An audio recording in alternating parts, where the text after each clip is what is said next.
हिंदी दिवस की हार्दिक शुभकामनाएं। आप सभी को हिंदी दिवस की हार्दिक शुभकामनाएं। इस वर्ष का हिंदी दिन हम सब के लिए बहुत महत्वपूर्ण है, क्योंकि 14 सितंबर 1949 को भारत की संविधान सभा ने हिंदी को संघ की राजभाषा के रूप में स्वीकार किया था।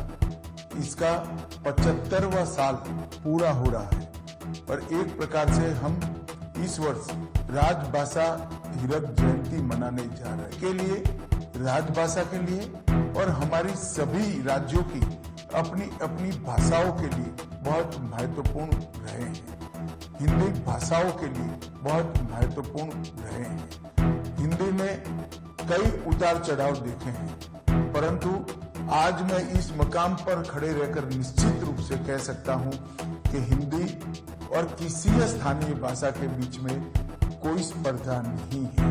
हिंदी एक प्रकार से सभी स्थानीय भाषाओं की सखी है, एक दूसरे के दो पूरक है। चाहे गुजराती हो, मराठी हो, तेलुगु हो, हर भाषा हिंदी को मजबूती देती है, हिंदी हर भाषा को मजबूती देती है। और इसीलिए आप हिंदी के आंदोलन को ध्यान से मजबूती देती है। और इसीलिए आप हिंदी के आंदोलन को ध्यान से देखेंगे तो चाहे राजगोपालाचारी जी, महात्मा गांधी हो, सरदार वल्लभ भाई पटेल हो, लाला लाजपत राय हो, नेताजी सुभाष चंद्र बोस हो या फिर आचार्य कृपलानी हो, ये सभी एक प्रकार से नॉन हिंदी भाषी क्षेत्रों से आते थे। और जो समिति बनाई गई वो समिति भी श्री आयंगर और के.एम. मुंशी के नेतृत्व में बनाई गई थी, जिसने एक हिंदी को राजभाषा के रूप में मान्यता देना और हिंदी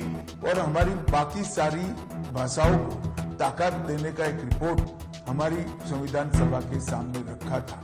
वो दोनों नेता नॉन हिंदी भाषी क्षेत्र से आते हैं और विगत 10 साल में मोदी जी के नेतृत्व में हिंदी को और स्थानीय भाषाओं को मजबूत करने के लिए ढेर सारा काम हुआ है। मोदी जी ने अनेक अंतर्राष्ट्रीय मंचों पर गौरवपूर्वक हिंदी में संबोधन देकर हिंदी के महत्व को न केवल देश समूचे विश्व के सामने रखने का काम किया है और हमारे देश में हमारी भाषाओं के प्रति गौरव के भाव को बढ़ाया है। ये 10 साल में हमने कई सारी स्थानीय भाषाओं को मजबूती देने के लिए बहुत प्रयास किया है। नई शिक्षा नीति में श्री मोदी जी ने प्राथमिक शिक्षा मातृभाषा में इसको एक महत्वपूर्ण स्थान देकर हमारी सभी भाषाओं को और हिंदी को एक नया जीवन देने का काम किया है।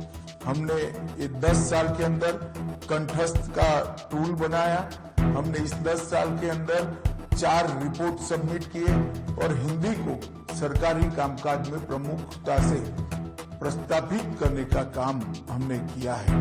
आने वाले दिनों में राजभाषा विभाग हिंदी से 8वीं अनुसूची की सभी भाषाओं में अनुवाद का भी एक पोर्टल लेकर आ रहा है, जिससे पत्र हो या भाषण जिसका अनुवाद बहुत कम समय में आर्टिफिशियल इंटेलिजेंस का उपयोग करते हुए हम सभी भाषाओं में कर पाएंगे। मैं मानता हूं इससे भी हिंदी को और स्थानीय भाषा को बहुत मजबूती मिलेगी। और मैं आज फिर से आप सभी को कहना चाहता हूं कि हमारी भाषाएं विश्व की सबसे समृद्ध भाषाओं में है।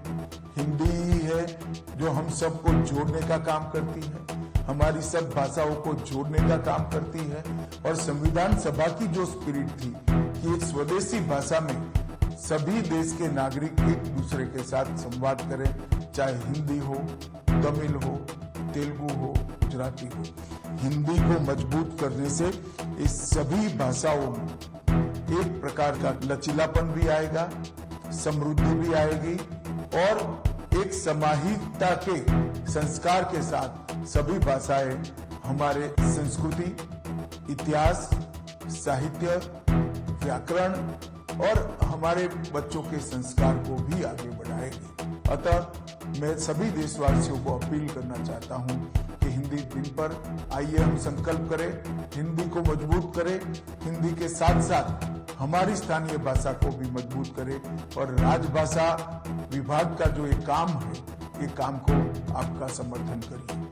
फिर से एक बार आप सभी को हिंदी दिन की बहुत बहुत शुभकामनाएं। आइए हम राजभाषा को मजबूत करें।